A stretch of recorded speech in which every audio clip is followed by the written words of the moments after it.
بسم اللہ الرحمن الرحیم۔ السلام علیکم ناظرین گرامی، انسان 70 سال گناہ کرتا ہے، ایک آنسو انہیں مٹا دیتا ہے۔ دوسری طرف آپ دیکھیں کہ شیطان کے لیے ہرگز کوئی بھی معافی نہیں ہے۔ جبرائیل کی زبان سے اقبال نے کہا تھا کہ ہر گھڑی افلاک پہ رہتی ہے تیری گفتگو، کیا یہ ممکن نہیں کہ تیرا چاکے دامن ہو رفو۔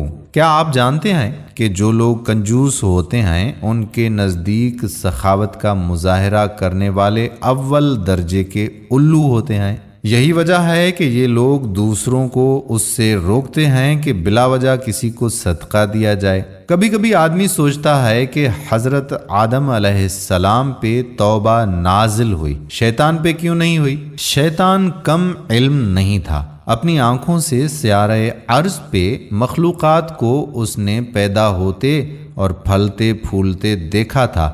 اسے اچھی طرح سے علم تھا کہ کرۂ ارض کی مخلوقات کس طرح سے اپنی جبلتوں کی غلام ہوتی ہیں۔ اس نے سمندری زندگی، reptiles, mammals, primates, great apps اور گریٹ ایپس میں سے انسان کو پیدا ہوئے دیکھا تھا۔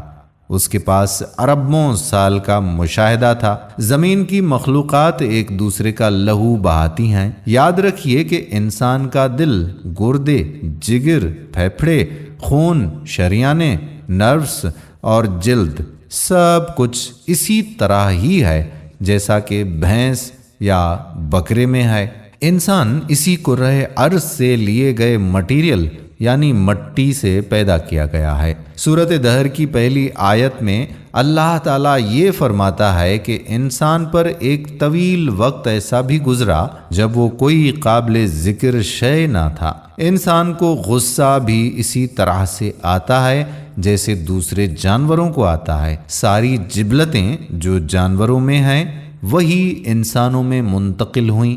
شیطان چونکہ زمین پر رہنے والے جانداروں میں ان جبلتوں کو اپنی آنکھوں سے پھیلتے پھولتے دیکھ چکا تھا، اسی لیے اس نے بڑے اعتماد کے ساتھ اللہ تعالیٰ کے سامنے یہ دعویٰ کیا کہ میں جیسے چاہوں گا آدم کی اولاد کو گمراہ کروں گا۔ اب سوال پیدا یہ ہوتا ہے کہ اللہ تعالیٰ ہر چیز کا علم رکھتا ہے، کیا اسے معلوم نہیں تھا کہ شیطان آدم علیہ السلام کو کیسے ورغلائے گا؟ اللہ کو یہ بات معلوم تھی، لیکن اس نے پہلی دفعہ ایسی مخلوق پیدا کی تھی جسے ہدایت اور گناہ میں سے ایک کا انتخاب کرنے کی آواز دے دی گئی۔ انسان میں یہ منفرد خاصیت تھی کہ وہ اپنے کیے پر شرمندہ ہوتا ہے۔ سوال یہ ہے کہ علم بھی اللہ نے دیا، توبہ بھی اللہ نے نازل کی، تو آدم علیہ السلام نے خود کیا کیا؟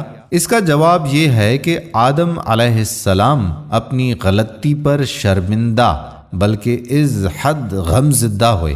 انہوں نے اپنی غلطی پر اصرار نہیں کیا۔ دوسری طرف شیطان جو کہ دنیاوی طور پر ساری عقل رکھتا تھا، اس نے خالق کو چیلنج کیا۔ چیلنج بھی مختصر نہیں بلکہ ہزاروں سال کا۔ توبہ کا دروازہ اس کے لیے بھی چوپٹ کھلا ہوتا اگر وہ باقی رہنے والا یہ چیلنج نہ دیتا۔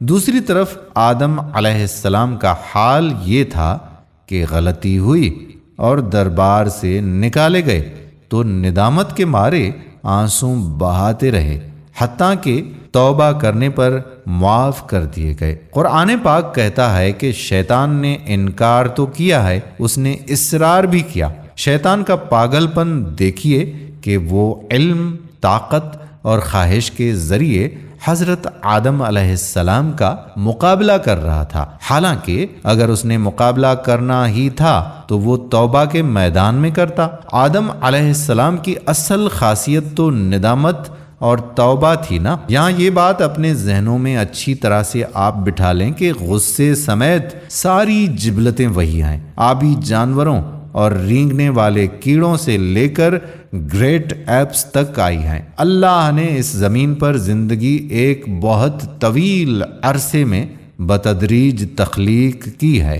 یہ سب جبلتیں اور تمام خواہشات کروڑوں برسوں میں ہم تک پہنچی ہیں۔ یہ اس قدر طاقتور ہو چکی ہیں کہ ان سے انسان کبھی نہیں لڑ سکتا جب تک کہ اسے اللہ کی طرف سے مدد حاصل نہ ہو۔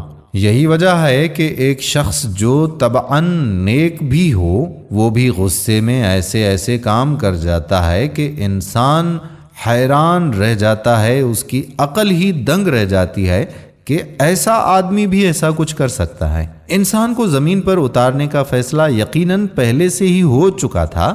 اللہ تعالیٰ نے خود کو حجاب میں لے جانے کا فیصلہ کیا۔ زمین پر آسمان کی آزمائش بہت پیچیدہ کر دی گئی۔ اس میں عورت سے لے کر اولاد اور زمینی وسائل پر قبضے کی خواہشات بھی شامل ہیں۔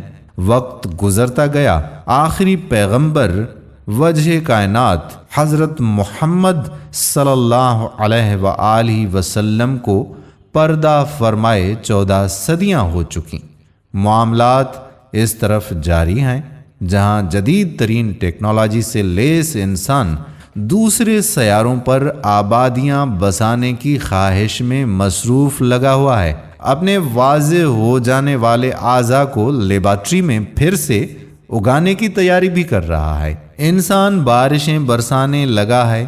جینز میں مداخلت سمیت انسان اس طرف بڑھ رہا ہے جہاں ایک دن شاید وہ مردہ کو زندہ کرے گا اور پھر خدائی کا دعویٰ کر ڈالے گا۔ انسان خدائی کا دعویٰ کرنے کی طرف جا تو رہا ہے لیکن ایک خوفناک حادثہ اس کے انتظار میں ہے۔ یہ اس کی بھول ہے کہ کسی دوسرے سیارے پر مستقل آبادی وہ قائم کر سکے گا۔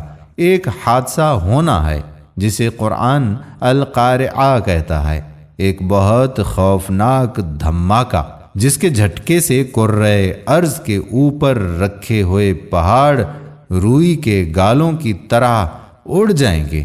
انسان کو اس زمین پر آزمائش کے لیے پیدا کیا گیا ہے اور اسی زمین میں یہ آزمائش مکمل ہوگی۔ عقل میں اگر اللہ کی طرف سے نور نہ ہو تو وہ بہت قریبی فائدہ دیکھتے ہوئے بڑے اور دیر پا فائدے کو اس پر قربان کر دیتے ہیں۔ آپ نے بڑی بڑی عالمی طاقتوں کو چھوٹے چھوٹے قصبوں میں رسوا ہوتے ہوئے نہیں دیکھا کیا؟ عقل اور علم کی شیطان میں کوئی کمی نہ تھی، اسی لیے تو علامہ اقبال نے کہا تھا، گزر جا عقل سے آگے کہ یہ نور چراغ راہ ہے، منزل نہیں ہے۔ دوستو، ہم امید کرتے ہیں کہ ہماری یہ چھوٹی باتیں آپ کو سمجھ بھی آئی ہوں گی اور پسند بھی آئی ہوں گی۔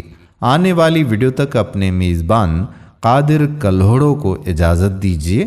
اللہ حافظ۔